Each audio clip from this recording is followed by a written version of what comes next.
बिस्मिल्लाहिर्रहमानिर्रहीम। अस्सलाम वालेकुम डियर स्टूडेंट्स। बेटा लास्ट टाइम हम लोगों ने सोर्सेज ऑफ करंट को डिस्कस किया था। आज हम अपनी डिस्कशन जो है वो स्टार्ट कर रहे हैं, that is about effects of current. अब बेटा इफ़ेक्ट्स ऑफ करंट में अगर देखा जाए तो सबसे पहला जो इफ़ेक्ट हमें नज़र आता है वो क्या है, that is the heating effect. अब ये हीटिंग इफ़ेक्ट कब प्रोड्यूस होता है और कहाँ प्रोड्यूस होता है और कैसे प्रोड्यूस होता है, ये सारी बातें अभी हम लोग यहाँ पे इंशाल्लाह शेयर करेंगे।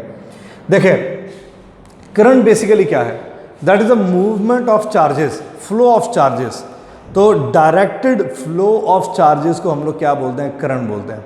अब करंट किसी भी वायर में अगर करंट प्रोड्यूस हो रहा है, इसका मतलब वहां पे चार्जेस की मोशन हो रही है।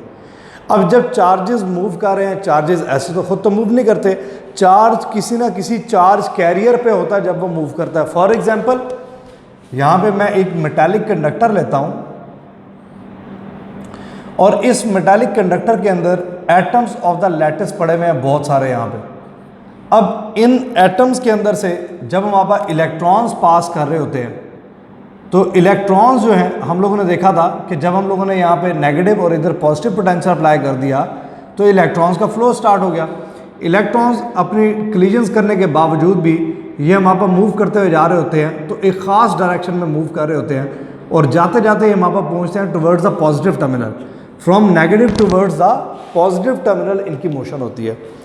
अब during their course of motion अगर हम ऑब्जर्व करें तो ये electrons continuously atoms of the lattice के साथ टकरा रहे होते हैं। अब होता क्या है कि due to their collisions, due to the collisions of electron,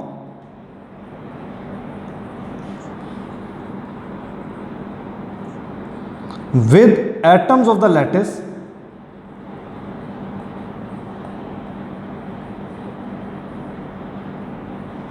there is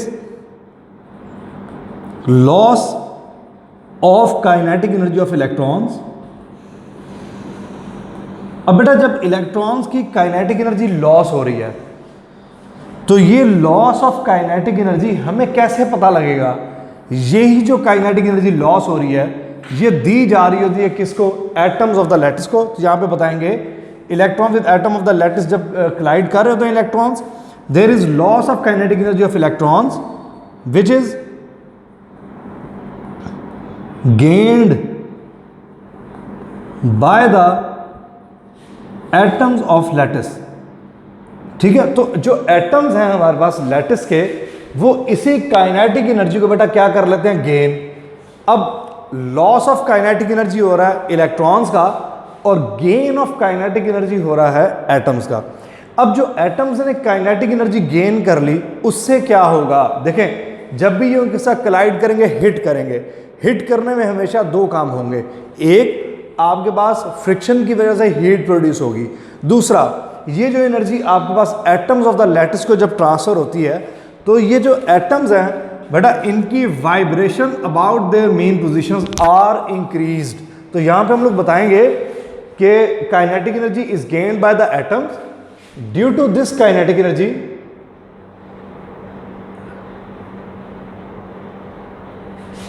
atoms of the lattice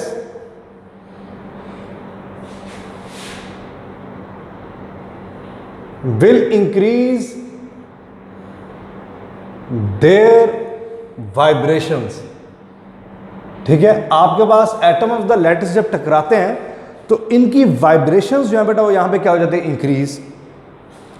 अब जब इनकी वाइब्रेशंस इंक्रीज हो गई, जब ये जोर जोर से वाइब्रेट करेंगे तो ऑब्वियस सी बात है ये कोई खाली जगह तो है नहीं एटम के अंदर जहां पे ये वाइब्रेट कर रहे हैं। तो इस मेटल के अंदर खाली जगह तो है नहीं, तो मेटल के अंदर जब ये वाइब्रेट कर रहे होंगे ये उस दौरान में इलेक्ट्रॉन्स के रास्ते को ज़्यादा रोकना शुरू कर देंगे। अब क्या होगा? जब इनका एम्पलीट्यूड ऑफ वाइब्रेशन बढ़ेगा, as amplitude of vibration, amplitude of vibration of atoms is increased,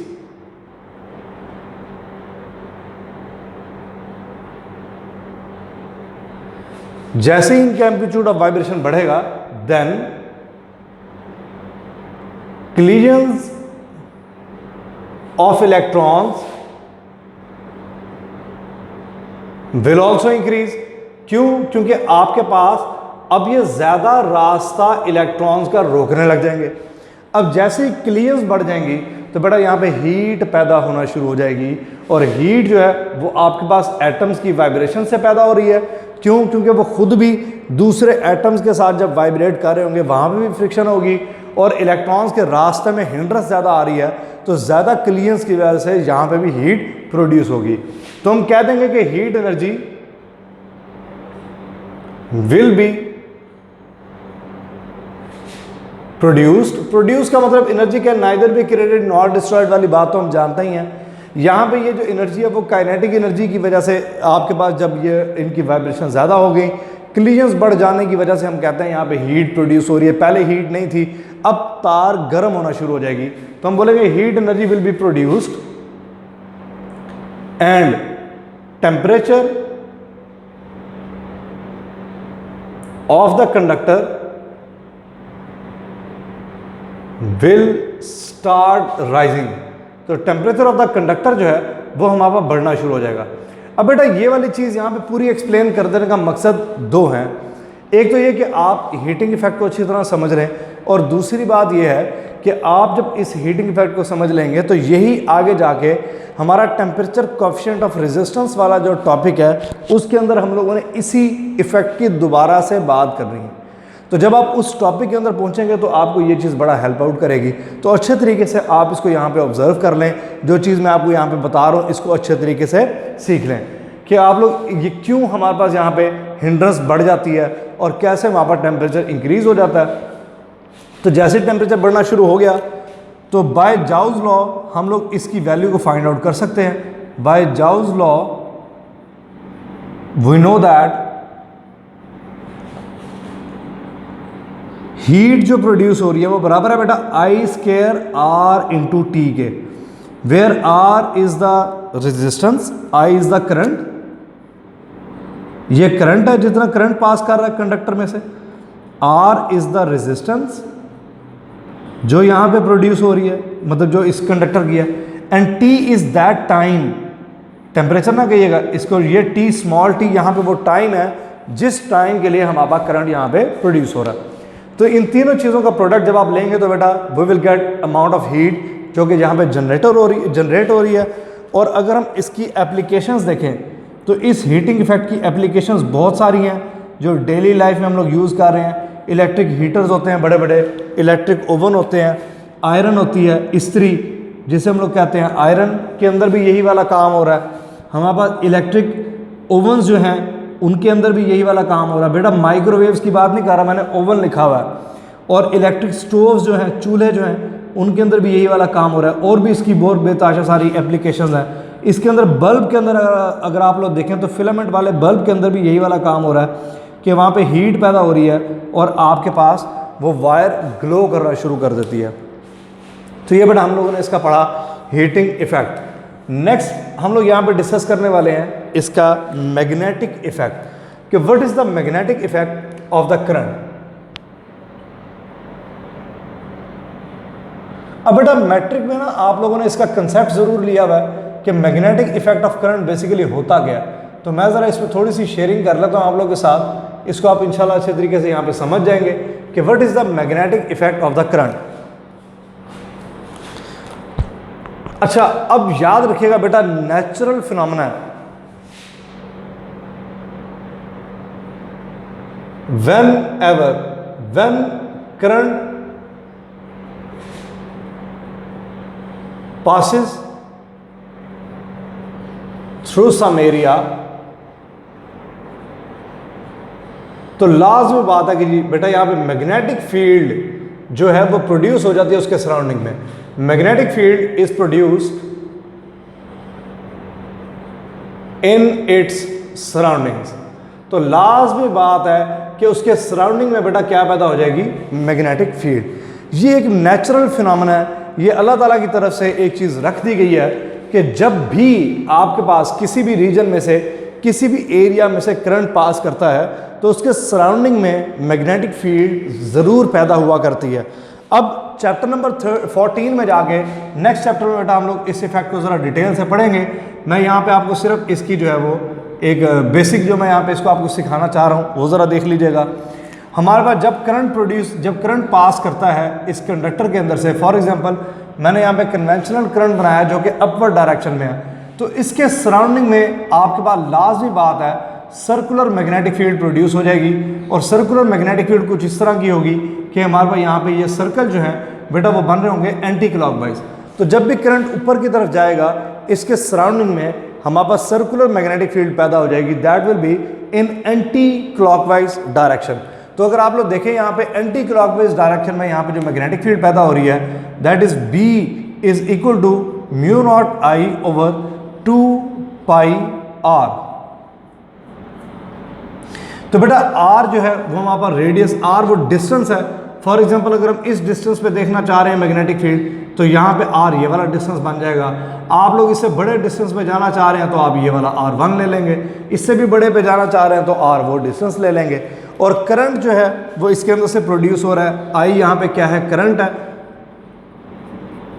और यहाँ पे जो म्यू नॉट है ना बेटा दिस इज परमीएबिलिटी।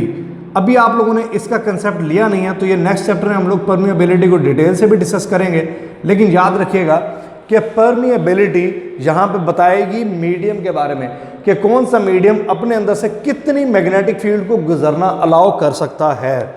जबकि इसके अंदर जो R है R is the distance from the wire, R is the distance from conductor.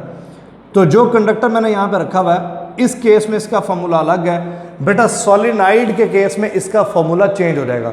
तो यहाँ पे बेसिकली हम लोग सिर्फ इसके एक मैंने यहाँ पे आप लोग से डिस्कशन की है सिर्फ कि जो मैग्नेटिक इफेक्ट है उसमें मैंने आपको सिर्फ बताया है कि कंडक्टर के सराउंड में मैग्नेटिक फील्ड कैसे पैदा होती है।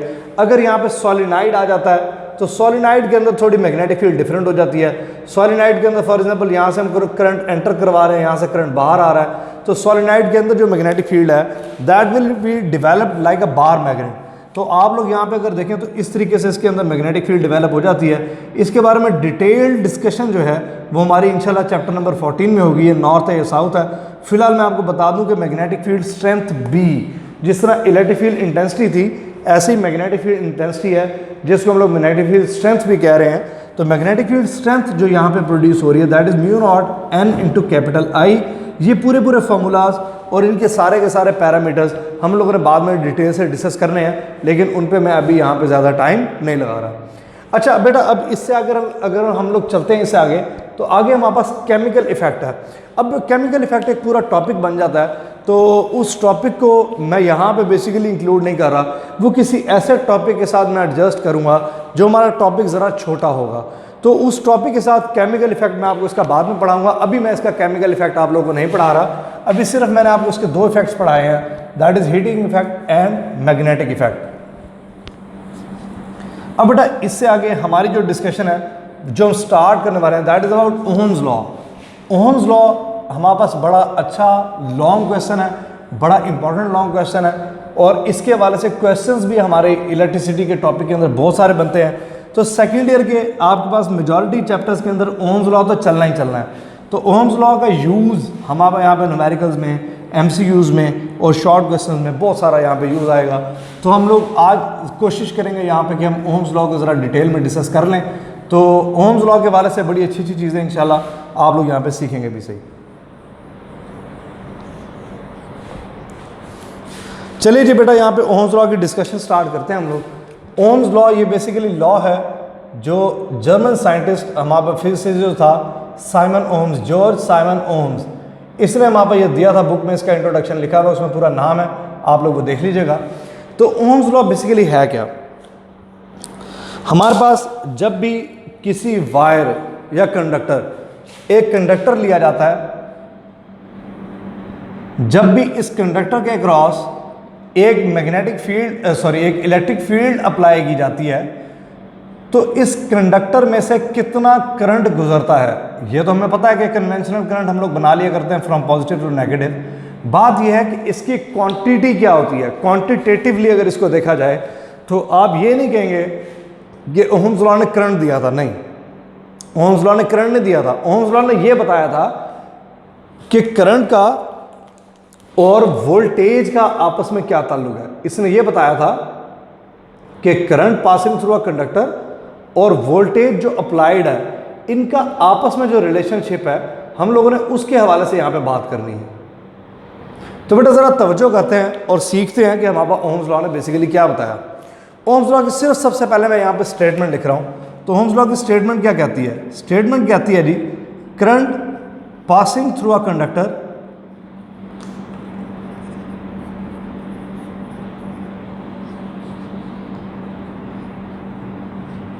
is directly proportional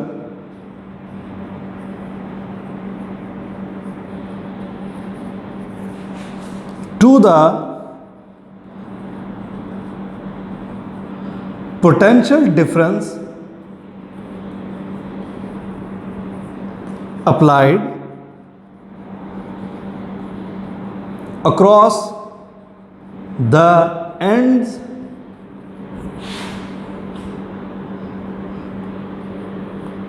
of the conductor. तो यहां से हमें पता लगता है कि ओम्स लॉ के अकॉर्डिंगली उसने ये कहा कि आपके पास current passing through a conductor is directly proportional to the potential difference applied across its ends. ये बात बेटा अभी अधूरी है। Current passing through a conductor is directly proportional to the potential difference applied across the ends of the conductor. लेकिन अभी ये बात मुकम्मल नहीं हो रही, कब तक ये चीज वैलिड है ये भी बताया गया। across the ends of the conductor if physical state of the conductor do not change। तो physical state of the conductor जब तक नहीं बदलेगी तब तक आपके पास current will be directly proportional to the potential difference applied across the ends. अब बेटा फिजिकल स्टेट के हवाले से अगर बात कर ली जाए, ये बड़ा इंपॉर्टेंट है। फिजिकल स्टेट में बेसिकली हमारे पास आ जाता है टेम्परेचर, कि हमारे पास कंडक्टर का टेम्परेचर ना बदले, फॉर एग्जांपल इसकी कंपोजिशन ना बदले। कंपोजिशन का मतलब क्या है कि वो जिस चीज़ का बना हुआ वही रहे। अगर आपका कोई सोल्यूशन है तो वही रहे, डिसोसिएट ना हो अपने आयंस के अंदर, फॉर एग्जांपल। इसी तरीके से हमारे पास उसकी फॉर्म, अगर सॉलिड है तो सॉलिड रहे और अगर लिक्विड है तो लिक्विड रहे। अगर वो हमारे पास पहले सॉलिड है और बाद में लिक्विड बन जाता है तो सारी कहानी बदल जाएगी। उसके बाद अगर हम लोग बात करते हैं तो फॉर्म भी ना चेंज हो, टेम्परेचर भी ना चेंज हो, उसकी कंपोजिशन भी ना चेंज हो, एक्सेट्रा। इसके अंदर बहुत सारी और हमारे पास फिजिकल स्टेट इसकी बातें आ जाती हैं, जिसके अंदर आप लोग एक और भी ऐड कर लें, दैट इज द रेजिस्टेंस, जो कि मोस्ट इंपॉर्टेंट है कि रेजिस्टेंस भी ना बदले। अब रेजिस्टेंस होती है ये मैं अभी आप लोगों को बताता हूँ। बेसिकली टेम्परेचर बदलेगा तो रेजिस्टेंस भी बदल जाया करती है। तो कह दिया गया कि आपके पास current passing through a conductor is directly proportional to the potential difference applied across the ends of the conductor. तो सबसे पहले ये वाली बात हमारे सामने आती है कि current passing through a conductor is directly proportional to the potential difference applied across the ends of the conductor. ये एक बात यहाँ पे हमारे सामने आती है। अब बेटा अगर हम इस प्रोपोर्शनैलिटी को ख़त्म करके इक्वालिटी लेके आते हैं, हमारी बुक वालों ने डायरेक्टली यहाँ पे रेजिस्टेंस की बात की हुई है, जबकि ऐसा नहीं है। यहाँ पे पहले एक कांस्टेंट ऑफ प्रोपोर्शनैलिटी आता है जिसका नाम है जी। अब जी क्या है बेटा, ज़रा तवज्जो कीजिएगा। ये कांस्टेंट ऑफ प्रोपोर्शनैलिटी जो है, this is known as conductance. इसका नाम है कंडक्टेंस। और कंडक्टेंस डिफाइन कैसे होती है? कंडक्टेंस अपने नाम से ही बता रहा है कि कंडक्टेंस क्या डिफाइन करेगी कि current to the voltage ratio क्या है, कि हमने जितना ज़्यादा करंट दिया। और फॉर एग्जांपल अगर हम लोग यहाँ पे वोल्टेज ले लेते हैं, यूनिट वोल्टेज, 1 यूनिट वोल्टेज ले लेते हैं, तो अगर हमारे पास किसी कंडक्टर में से करंट ज़्यादा गुजर रहा है तो इसका मतलब उसकी कंडक्टेंस भी क्या होगी, ज़्यादा। और अगर करंट कम गुजर रहा है तो यहाँ पे हम क्या कहेंगे बेटा कि उसकी कंडक्टेंस भी हमारे पास क्या होगी, कम होगी। तो ये डिपेंड करता है कि हम लोग कैसा कंडक्टर ले रहे हैं, नेचर ऑफ द कंडक्टर कैसी है और टाइप ऑफ द कंडक्टर कैसी है।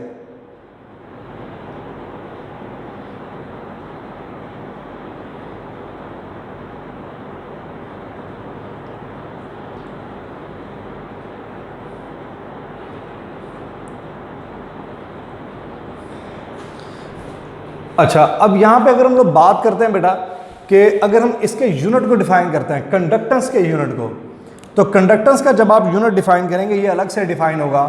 तो कंडक्टेंस का यूनिट जो है उसको मैं कैसे ज़रा लिखता हूँ यहाँ पे ज़रा देखिएगा। इसका जो ऐसा यूनिट है वो है हमारे पास सीमन या फिर मोहू, MHO, मोहू, ओहम का रिवर्स। तो आपके पास सीमन या फिर मोहू, इसका जो है वो ऐसा यूनिट है।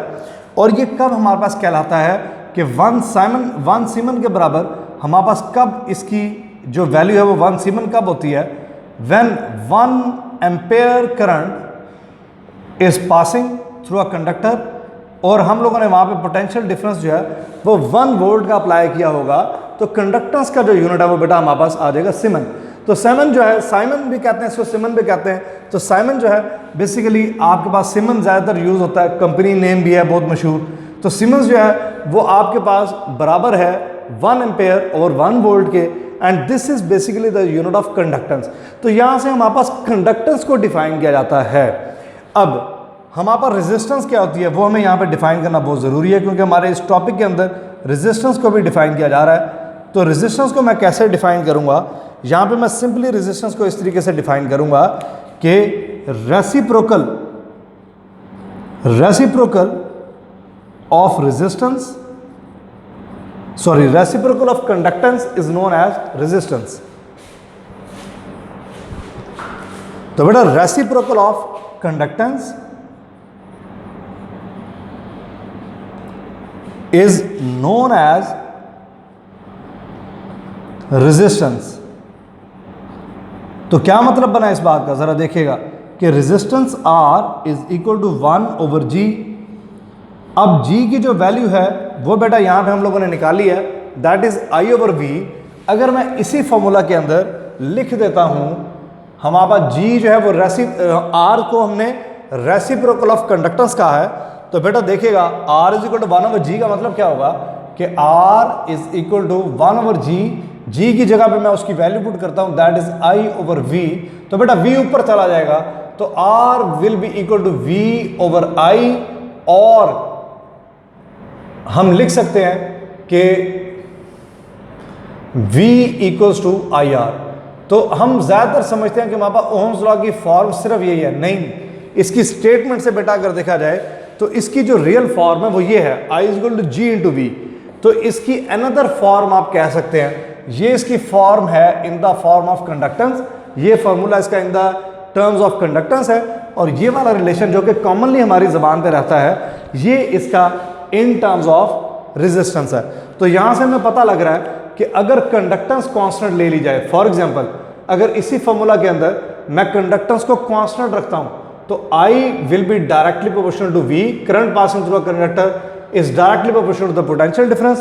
तो इसकी फिजिकल स्टेट में रेजिस्टेंस आ रही है, तो इसकी फिजिकल स्टेट में बेटा यहाँ पे आप लोग कंडक्टेंस भी ऐड कर सकते हैं, ये हमारी मर्जी है जी, जितने भी हमारे पास ये पैरामीटर्स आ रहे हैं। तो यहाँ पे I will be directly proportional to G। ये कब होगा, when G is constant। Similarly अगर G बेटा कांस्टेंट है तो यहाँ से R कांस्टेंट हो जाएगा, और जब R कांस्टेंट होगा तो हम क्या कह देंगे, then V is directly proportional to I। बात बेटा एक ही बनेगी, लेकिन दोनों को बोलने में, दोनों को लिखने में मामूली सा फर्क जरूर आ जाएगा। यहाँ पे कहा जा रहा है वोल्टेज करंट पे डिपेंडेंट है, अगर इस फॉर्मूला से आप देखें तो बेसिकली हमारे पास स्टेटमेंट क्या कहती है कि current is directly proportional to the potential difference applied across the ends. ये वाली फॉर्म भी ठीक है, उसकी वजह क्या होती है कि जब हम किसी वायर में से करंट गुजारते हैं, कन्वेंशनल करंट गुजरता है, तो जब करंट एंटर हो रहा होता है यहाँ पे हायर पोटेंशियल क्रिएट करता है, और जब चार्जेस बाहर निकल रहे होते हैं तो एनर्जी लॉस करने के बाद यहाँ पे लोअर पोटेंशियल क्रिएट करते हैं। तो बेटा करंट गुजरने से पोटेंशियल डिफरेंस भी पैदा हो जाता है। यहाँ पे देखें आपके पास प्लस माइनस V जो है ये पोटेंशियल डिफरेंस प्रोड्यूस हो गया है जब करंट गुजरा है। या फिर हम यूँ भी कह सकते हैं, दूसरी तरफ देखें इस स्टेटमेंट के अकॉर्डिंगली, कि जब हमने वोल्टेज दिया हुआ है तो इसमें से क्या पास कर रहा है, करंट। तो दूसरा भी मैंने आपको तरीका बता दिया कि जब करंट गुजर रहा है तो यहाँ पे पोटेंशियल डिफरेंस पैदा हो रहा है, करंट पास कर रहा है तो पोटेंशियल डिफरेंस पैदा हो रहा है, और अगर हम लोगों ने पोटेंशियल डिफरेंस दिया हुआ है तो वहाँ पे करंट प्रोड्यूस हो रहा है। हर लिहाज से बेटा हम इस बात को ईजिली यहाँ पे समझ सकते हैं। तो अब ये जो हमारे पास ओहम्स लॉ है, इसके साथ ही हमारे पास इसकी डिस्कशन आ जाती है ओमिक और नॉन ओमिक डिवाइसेस की। तो अगर मैं यहाँ पे शुरू करता हूँ ओमिक डिवाइसेस को, तो नाम से ही पता लग रहा है ये ऐसी डिवाइसेस होंगी जो कि हमारे पास ओम्स लॉ को ओबे करेंगी। सिर्फ इतना ही नहीं, हम लोग साथ मेंशन भी कर देंगे कि these devices obeys Ohm's law for large range of current end voltage. तो मेंशन कैसे करेंगे? Devices which obeys Ohm's law for long range of current end voltage. बेटा शॉर्ट रेंज के लिए आपके पास ये कभी भी इनको ओबे ना करें। For long range of current end voltage हमारे पास ये डिवाइसेस ओम्स लॉ को ओबे कर रही होंगी, तो हम वहां पे मानेंगे कि ये डिवाइसेस हमारे पास कौन सी हैं? Ohmic devices. ऐसा अगर देखा जाए तो कुछ अलॉयज ऐसे हैं, नाइक्रोम वगैरह मिला के कुछ अलॉयज ऐसे बना लिए जाते हैं जो आपके पास लंबी रेंज के लिए करंट और वोल्टेज को ओबे कर जाते हैं। लेकिन अगर हम बात करें 100% हमारे पास कोई भी ऐसा डिवाइस नहीं होती जो कि 100% हमारे पास हमेशा जो है वो ओम्स लॉ को ओबे कर रही हो। तो बेसिकली हमारे पास ये डिवाइसेस ऐसी हैं जो लॉन्ग रेंज के लिए हमारे पास करंट और वोल्टेज को ओबे कर जाएंगी, और इनके इस बिहेवियर को शो करवाने के लिए हम लोग ड्रॉ करेंगे इनका IV ग्राफ। तो VI ग्राफ ऑफ कंडक्टर भी कह दिया जाता है, IB ग्राफ भी कह दिया जाता है।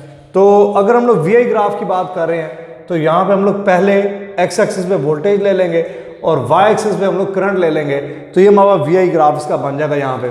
अब इस ग्राफ का मतलब क्या है देखिएगा, हम जैसे जैसे वोल्टेज बढ़ाते जाएं वैसे वैसे करंट भी बढ़ता जाए, इसका यही मतलब है डायरेक्टली प्रोपोर्शनल होने का।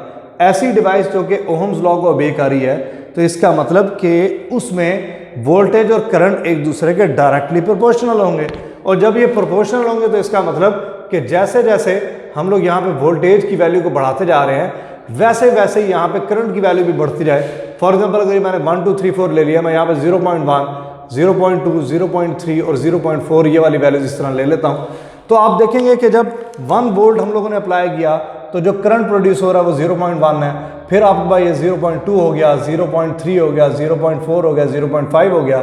तो जब हम इस लाइन को ड्रॉ करेंगे तो this line will be a straight line. तो यहाँ पे इस ग्राफ से अगर मैं देखूं तो इस ग्राफ का जो स्लोप है वो बेटा इस वक्त हमारे पास एक तो कांस्टेंट है, कहीं पे भी ग्राफ कर्व नहीं हो रहा, तो स्लोप है तो यहाँ पे कांस्टेंट, पहली बात। और दूसरी बात कि स्लोप लिया कैसे जाता है? बेटा स्लोप के अब दो फार्मूलाज हैं, एक है tan ऑफ थीटा से स्लोप लेना, और एक हम लोग स्लोप कैसे लिया करते हैं। tan थीटा का क्या मतलब होता है कि tan थीटा बराबर होता है जी बेटा परपेंडिकुलर ओवर बेस के। तो जो परपेंडिकुलर साइड बन रही है ये आ जाती है डेल्टा y से, और जो बेस वाली साइड है ये हमारे पास आ जाया करती है डेल्टा x से। तो अगर मैं इस फॉर्मूला में लिखूं स्लोप की वैल्यू, तो this will be delta y over delta x। अब y एक्सिस पे हमारे पास बेटा आ रहा है करंट, तो ये आ जाएगा I2 माइनस I1, और नीचे आ जाएगा V2 माइनस V1। तो अगर आप ऑब्जर्व करें ऊपर करंट है नीचे वोल्टेज है, तो ये ग्राफ किस चीज का बन रहा है? जब करंट ऊपर है और नीचे वोल्टेज है तो बेटा del I over delta V का अगर मैं ग्राफ देखूं तो इस ग्राफ से हमें मिल रही है कंडक्टेंस। इस ग्राफ से बेटा हमें यहाँ पे क्या मिल रही है? कंडक्टेंस। तो बेसिकली इस ग्राफ का जो स्लोप है वो हमें क्या दे रहा है? कंडक्टेंस। तो इसका मतलब ये ऐसी डिवाइस है जिसकी कंडक्टेंस कांस्टेंट है, ना इसकी कंडक्टेंस बढ़ी है और ना ही इसकी कंडक्टेंस कम हुई है, तो इसकी कंडक्टेंस कांस्टेंट है, that's why it's graph is a straight line. तो जब भी ग्राफ स्ट्रेट लाइन बन रहा होगा बेटा, यहाँ पे हम वाजे बात कर देंगे कि उसकी कंडक्टेंस जो है वो यहाँ पे हमारे पास बेसिकली क्या है? कांस्टेंट है।